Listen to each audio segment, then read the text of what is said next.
Hello friends, welcome back to the channel. आज के इस वीडियो में हम यूपीपीएससी AE 2013 के पेपर 2 में जो भी क्वेश्चंस पूछे गए हैं उसको डिस्कस करने जा रहे हैं।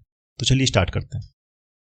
When a train passes on curves which have no supervision, it will give thrust on. So it will give thrust on। अगर वहां पर ट्रेन कोई कर्व से पास कर और वहां पर नो सुपरविलेशन है, जो थ्रस्ट जनरेट होगा वो होगा आपका inner side of the outer rail पे।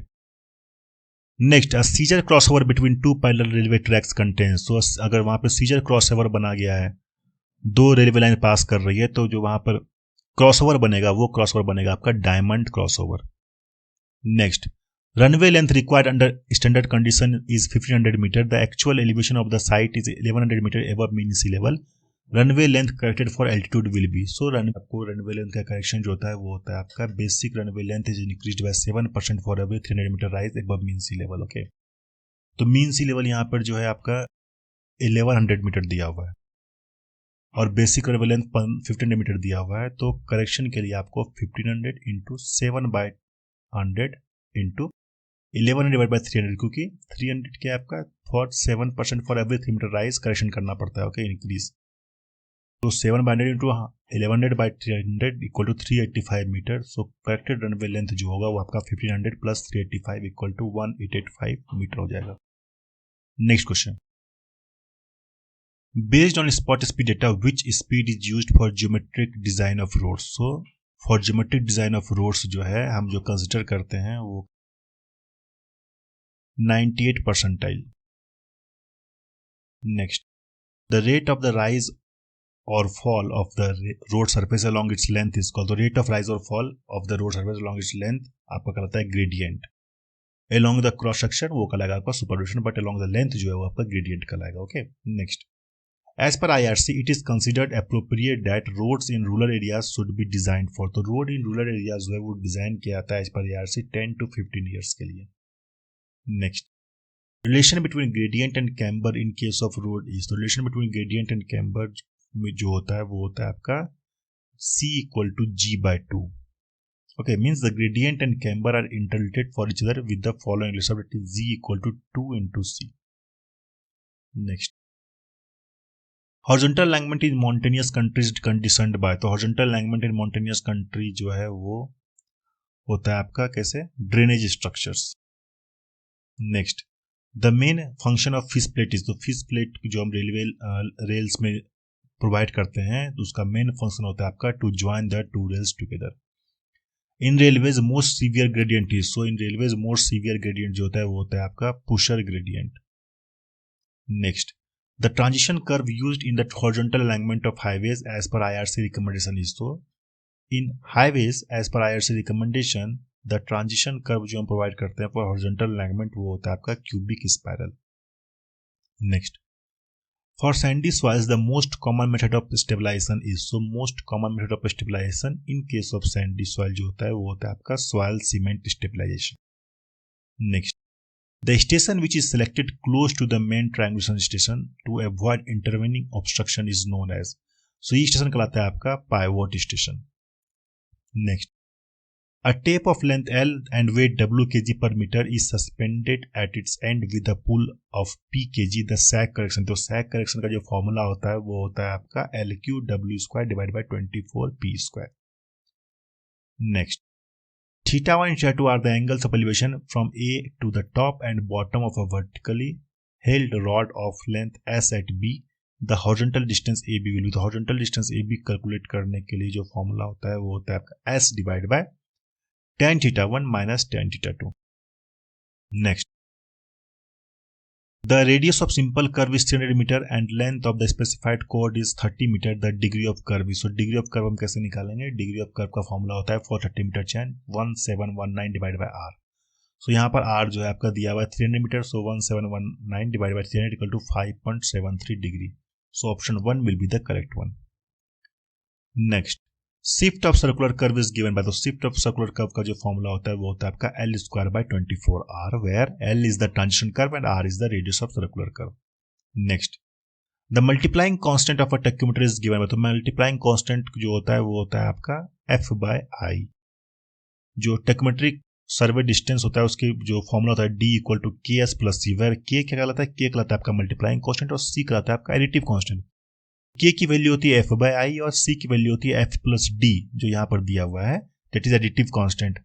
और फॉर एनालिटिक लेंस हम के की वैल्यू को जनरली 100 रखते हैं और सी की वैल्यू को 0 रखते हैं। Next, tacheometric formula for horizontal distances using inclined sides through theta is obtained by multiplying. So इसका जो टेक्योमेट्रिक फॉर्मूला होता है, so for normal horizontal distance के लिए D equal to K S plus C होता है, but for an inclined sides D equal to K S cos square theta plus C cos theta होता है। तो ये ऑप्शन हो जाएगा आपका the multiplying constant by cos square theta and additive constant by cos theta होता है। Okay, next, in aerial vertical photography the longitudinal overlap is normally kept है। So for aerial vertical photography जो longitudinal overlap हम normally provide करते हैं वो करते हैं आपका 60%। Next, the main plate of a theodolite is divided into 1440 equal divisions. 60 divisions of the vernier coincide exactly with 59 divisions of the main scale.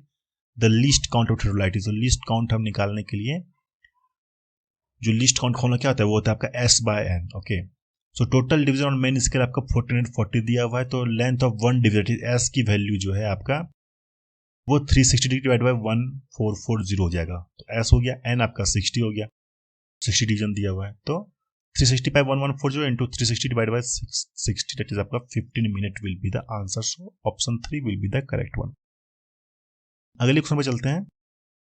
Perpendicular offset from a tangent to the junction of a transition curve and circular curve is equal to, तो perpendicular offset जो होता है वो होता है आपका 4s। Next, in plane tabling the instrument used to measure horizontal and vertical distances directly is known as, so in plane table जो to measure horizontal and vertical distance हम मेजर करते हैं आपका टेलीस्कोपिक एलिडेट से। Next question, with usual notation the expressions v square by g R represent, तो v square by g R जो represent करता है वो करता है आपका सेंट्रीफ्यूगल रेशियो को। Next, if the length of chain is 20 metre the degree of curve is given by, तो फॉर्मूला हम पहले डिस्कस कर चुके हैं। So for degree of curve आपका वैल्यू हो जाएगा 1140 डिवाइड बाय r होता है आपका for the 20 metre length of chain.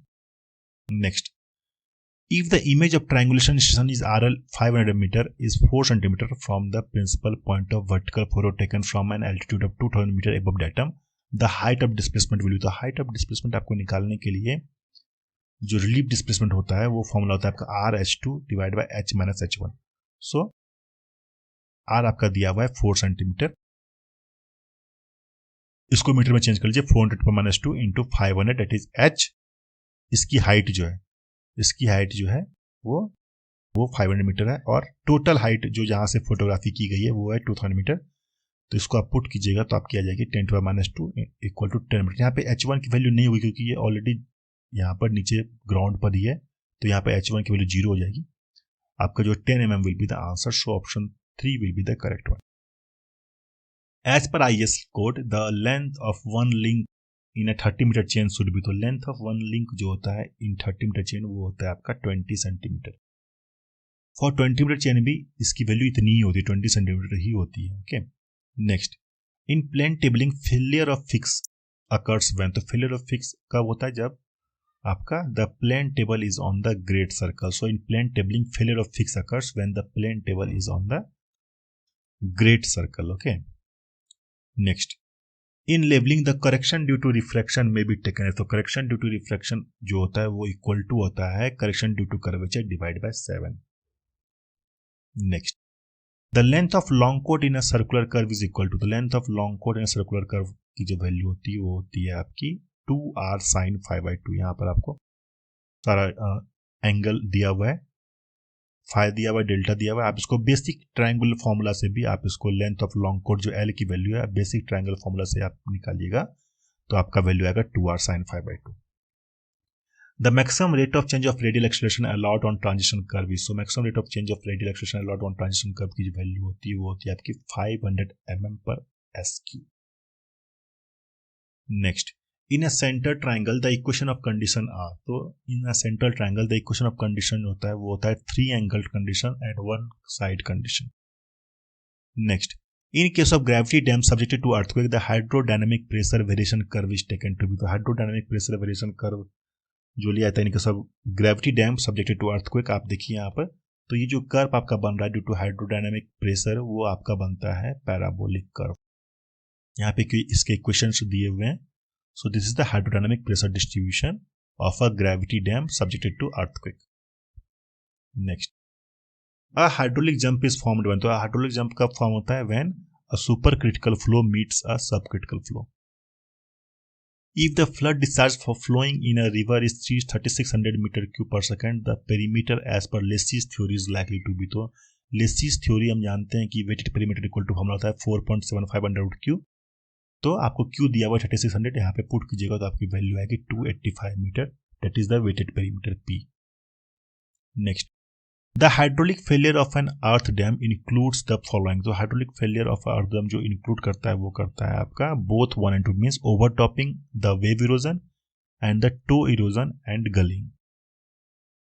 Next, crest level is kept low with large gates in the following. So crest level कहाँ पे लो किया जाता है? विद लास्ट लो रखा जाता है विद लार्ज गेट, वो आपका रखा जाता है बैराज में. Next, in an aqueduct natural drainage is kept at the following of the canal. तो नेचुरल ड्रेनेज कहां पर natural drainage kept at the following the canal. तो नेचुरल ड्रेनेज देखिए यहाँ पे नेचुरल ड्रेनेज नीचे और कैनाल कहाँ ऊपर है. एक्विडक्ट में क्या होता है? कैनाल क्या होता है? ऊपर पे होता है. तो इसका कट ऑप्शन हो जाएगा आपका बिलो. जो नेचुरल ड्रेनेज है वो कहाँ नीचे और कैनाल ऊपर है. Next, the uplift pressure on upstream floor of a hydraulic structure determined by Blick's theory as compared to Khoslas theory. तो uplift pressure जो होता है दोनों में Blick's theory and Khoslas theory वो सेम होता है. Next, the exit gradient determined by Khoslas theory in case of design of weir working under head H with impervious floor length B and depth of downstream sheet pile as D is. तो इसका जो relation होता है वो होता है H by D into 1 by pi under root lambda, where lambda is the function of B and D, that is the exit gradient का formula. Okay, which of the following is a type of semi modular outlet? तो semi modular outlet का type है इनमें से कौन सा? वो है आपका Kennedy's gauge outlet. So there are various types of semi modular का टाइप होता है. that is the Kennedy's gauge outlet, Harvey Stoddard module, Crumb's open flume outlet. So these are the various types of the semi-modular outlet. Okay, so इनमें से Kennedy's gauge outlet is the correct one. The ratio of head recovered to head put in an outlet is called. So head recovered to head put कहलाता है आपका ratios का efficiency. Next, if the discharge of a canal equals to 70 meter cube per second and its silt factor √2, the velocity of flow in canal as per Lecy's theory. तो Lecy's velocity of flow का जो आपका formula होता है as per Lecy's theory होता है Q(F²/142/1/6). आप इसमें सारा वैल्यू को पुट कीजिएगा तो आपकी वैल्यू हो जाएगी 1 मीटर पर second.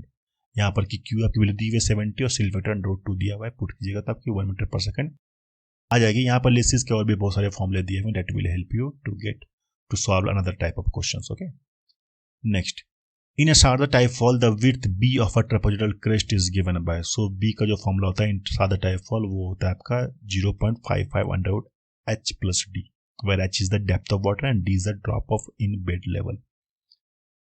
When the drain is over the canal, the structure provided is known as. So अगर ड्रेन जो है यहाँ पर ऊपर है और कैनाल नीचे है तो उस टाइप के स्ट्रक्चर को हम कहते हैं सुपर पैसेज.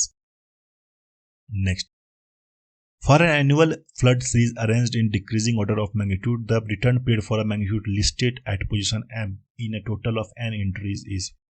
So इसका जो होगा आंसर होगा आपका n+1 divided by m return period. Okay. Next, the total rainfall in a catchment area 1200 km² during a 6-hour storm is 16 cm, while the surface runoff due to storm is 1.2 into 10 per 8. The phi index is. So phi index का जो formula होता है वो होता है P minus R divided by T, where P क्या होता है आपका रेनफॉल, that is 16 सेंटीमीटर आपको दिया हुआ है और T दिया हुआ है आपको 6 आवर्स. ओके, और रन ऑफ आपको निकालना है तो रन ऑफ आपका हो जाएगा 1.2 into 10 per 8 divided by 1200 into 10 per 6, आपका 0.1 मीटर, that is 10 सेंटीमीटर. तो आप यहाँ पे इसको पुट कीजिए 16 minus 10 divided by 6, that is equal to 1 centimeter per hour will be the answer. That is option 2 will be the correct one. अगले question पे चलते हैं. Thickness of concrete lining is govern by. Thickness हम जो concrete lining करते हैं तो in the canal, तो लाइनिंग करते हैं हम कैनाल में तो उसकी थिकनेस किस बेसिस पे हम डिपेंड करते हैं? तो थिकनेस डिपेंड करता है आपका requirement of imperviousness and structural strength पे। Silt ejectors are provided as a silt control device on, तो हम सिल्ट इजेक्टर कहाँ प्रोवाइड करते हैं, वो करते हैं हम downstream of the canal head regulator to control the silt. Okay, the uplift pressure on the roof of a siphon aqueduct is maximum when, तो uplift pressure on the roof of siphon aqueduct कब maximum होगा, maximum कब होगा, जब drain is running at high flood level and canal is dry. Next, out of the total liquid water on earth the brackish water is, तो brackish water की जो quantity कितनी है अर्थ पे out of total liquid water, वो आपका estimate अभी तक अवेलेबल नहीं हो पाया है कि कितना है। Next, the suitable method for irrigation highly modulating land is, suitable method for irrigation in highly modulating land, वहां पर हम प्रोवाइड करते हैं आपका स्प्रिंकल इरिगेशन, जहां पर कि हाईली मॉड्यूलेटिंग लैंड है वहां पर for the irrigation we use the sprinkle method of the irrigation. Okay, water logging occurs when the water table is, तो water logging occurs when the water table up to root zone of crop, अगर root zone of crop तक water table है तो वो phenomena कहलाती है आपकी water logging. The Muskingum methods of flood routing through a river reach is primarily तो Muskingum method of flood routing through a river reach जो होता है वो होता है आपका 2 parameter model. The groundwater movement in alluvial soil is analyzed with the help of, तो groundwater movement in alluvial soil जो होता है वो हम एनालाइज करते हैं with the help of Darcy's equation, तो इसका जो फॉर्मूला होता है Q equal to KI है, Q by A equal to KI and V equal to KI, where V is the velocity flow and K is the coefficient of permeability and I is the hydraulic gradient. But जो ये Darcy's law होता है वो valid होता है सिर्फ laminar flow के लिए and the soil is saturated. So अगर it is applied to soil fraction finer than finer gas, Kennedy's and Lacey's equation are used for the designing of canals. यहाँ पे Lacey's और Kennedy's equation दिया हुआ है, वो यूज होता है for the designing of canal. Okay, not for the analysis. Okay, next, the water utilizable by plants is available in soils mainly in the form of, so water जो plant जो water utilize करता है from the soil वो करता है आपका capillary water के form में. Okay, the downstream curve of the Ogee profile for an Ogee shaped spillway crest is given by, so इसमें जो फॉर्मूला होगा आपका होगा x by h to the power 0.85 equal to 2 into y by x. The indicator used in COD test is, so indicator used in COD test जो हम करते हैं वो उसमें होता है फेरोइन का हम यूज करते हैं for as a indicator in the COD test, it is chemical oxidant demand test. Okay, the best sewer material to resist hydrogen sulfide corrosion is, so for resistance of hydrogen sulfide corrosion तो best sewer material जो हम use करते हैं वो होता है आपका glazed stoneware. अगले क्वेश्चन में चलते हैं.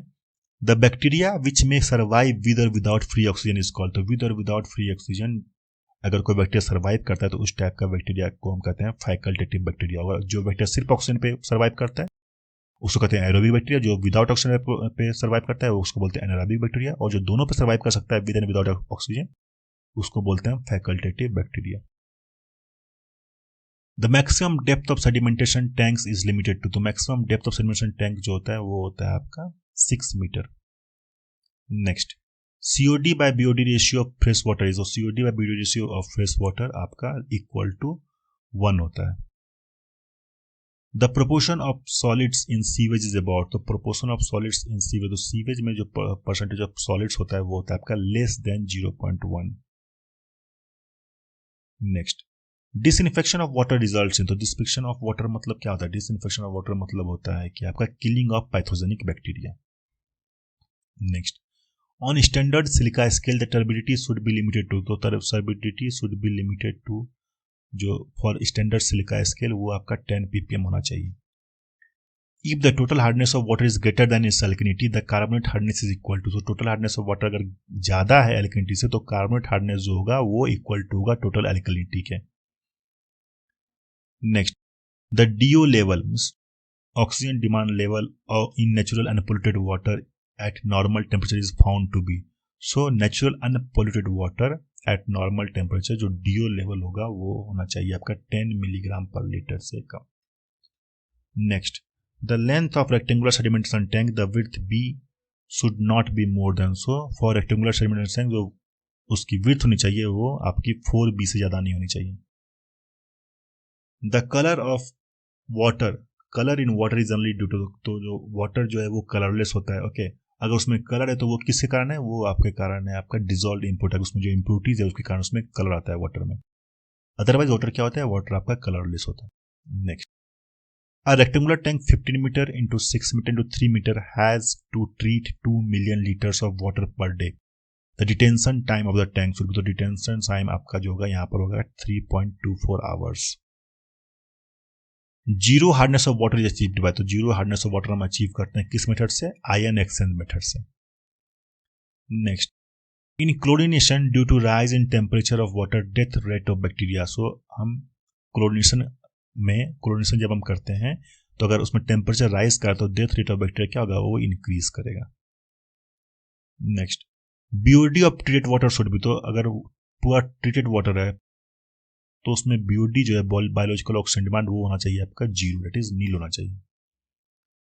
Next, which of the following regards the self purification of stream, तो सेल्फ प्यूरिफिकेशन ऑफ स्ट्रीम होता है इसमें से आपका नन ऑफ दिस, इसमें से कोई भी ऑप्शन आपका करेक्ट नहीं होगा।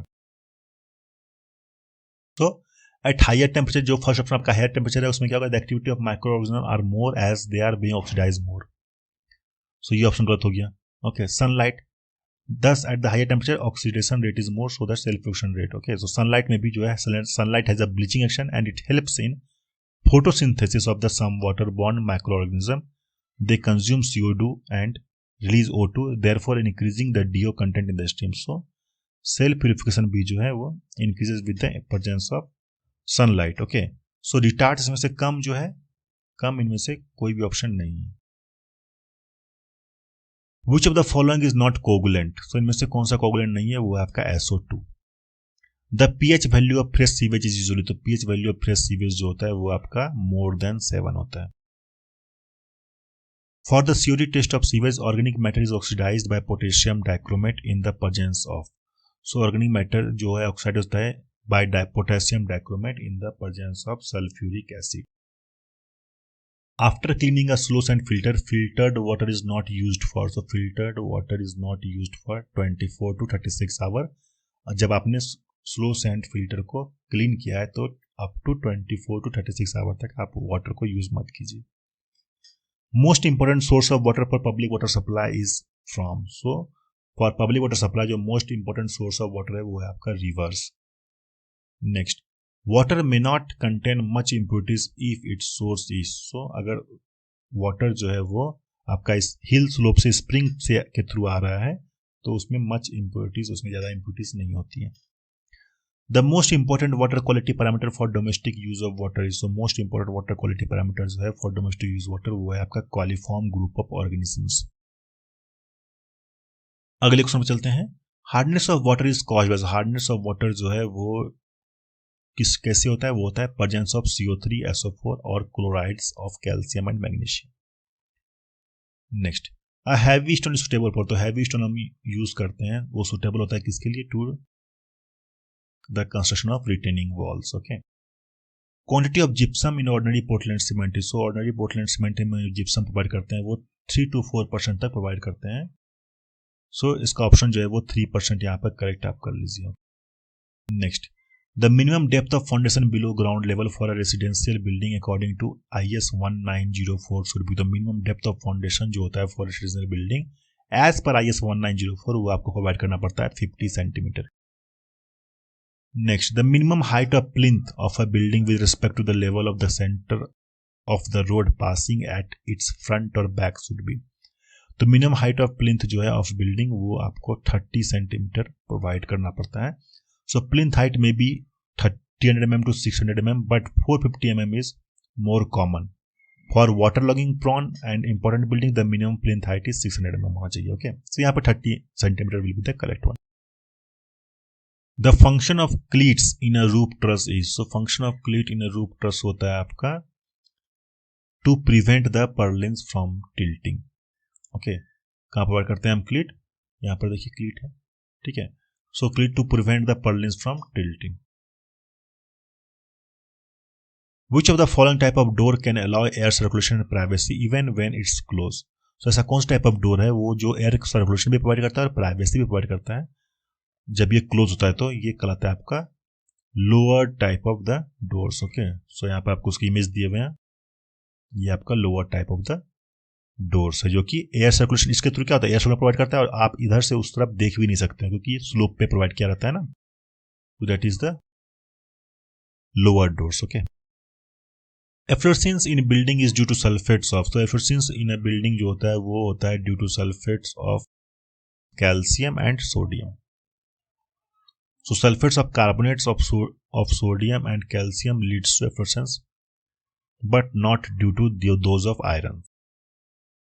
Quick setting cement is produced by adding, तो quick setting cement हम कैसे प्रोड्यूस होता है, जब हम उसमें एल्यूमिनियम सल्फेट को पाउडर फॉर्म में प्रोवाइड करता है, it is quick setting cement वहां पर प्रोड्यूस होता है। Okay, फाइनर the cement more is the, तो अगर सीमेंट जो है फाइनर है तो वो मोर क्या होगा, स्ट्रेंथ ऑफ सीमेंट मोर होगा, वर्केबिलिटी अच्छा होगा और श्रिंकेज क्रैकिंग भी जो है वो मोर होगा। तो all options will be the correct one. As per IS specification the minimum compressive strength of first class brick should be, तो minimum compressive strength of first class brick जो होता है एज पर आईएस कोड वो होता है आपका 100 kg per centimeter square। If D is the duration, ES and EF are the earliest start and finish times, LS and the LF are the latest start and finish time, the following relationship holds good। तो इनमें से relationship होता है वो होता है आपका earliest finish time equal to earliest finish time plus the duration. Cant efficiency becomes an inevitable consideration on a main line and branch line moving in. So cant efficiency अगर जो है मेन लाइन और branch line same direction में जा रहा है तो वहां पर कांट इफिशिएंसी जो है वो बहुत ही इंपॉर्टेंट कंसिडरेशन हो जाता है। The value of superposition will be more when, तो वैल्यू ऑफ सुपरपोजिशन कब ज्यादा होगा, तो वैल्यू ऑफ सुपरपोजिशन का फॉर्मूला होता है आपका E equal to V square by GR। तो अगर भी ज्यादा होगा तो स्पीड मोर होगा और रेडियस ऑफ कर्वेचर लेस होगा तो भी इस सुपरपोजिशन मोर ही होगा। So both 1 and 2 options will be the correct one. A pavement is classified as flexible और rigid pavement based on, so pavement को कैसे बोलते हैं कि वो फ्लेक्सिबल और रिजिड पेवमेंट है, बेस्ड ऑन हम उसके वियरिंग कोड के ऊपर करते हैं। Next, in the absence of superposition the formation of potholes is generally found. So अगर मान लीजिए कि सुपरपोजिशन किसी रोड में प्रोवाइड नहीं किया गया है तो किस पार्ट पे, रोड के किस पार्ट पे पॉट होल्स बनेगा। ओके, पॉट होल्स कहां बनेगा, पॉट होल्स बनेगा at the outer as of the road, क्योंकि सबसे ज्यादा प्रेशर जो है वो आउटर पार्ट पे लगेगा टायर से, तो वहां पे सबसे ज्यादा पॉट होल्स बनेगा। Vehicle damage factor VDF as given by IRC is used in, so vehicle damage factor जो यूज होता है वो होता है आपका CBR method of pavement design. Ballast is used in railway section to serve as, तो ballast हम क्यों प्रोवाइड करते हैं फॉर रेलवे सेक्शन, वो प्रोवाइड करते हैं as a elastic bed and the foundation of the rail track. In railway the disc signals are provided for the purpose of, तो disc signal हम क्यों प्रोवाइड करते हैं, तो डिस्क सिग्नल हम प्रोवाइड करते हैं आपका संटिंग के लिए। So when the red band, ये जो रेड बैंड है, जो भी बैंड है, अगर ये क्या हॉरिजॉन्टल पोजीशन पर है मतलब कि ये इंडिकेट करता है स्टॉप को, और अगर ये इंक्लाइंड पोजीशन पर है तो ये इंडिकेट करता है proceed slowly for shunting. So thank you very much guys for watching this video. Thank you.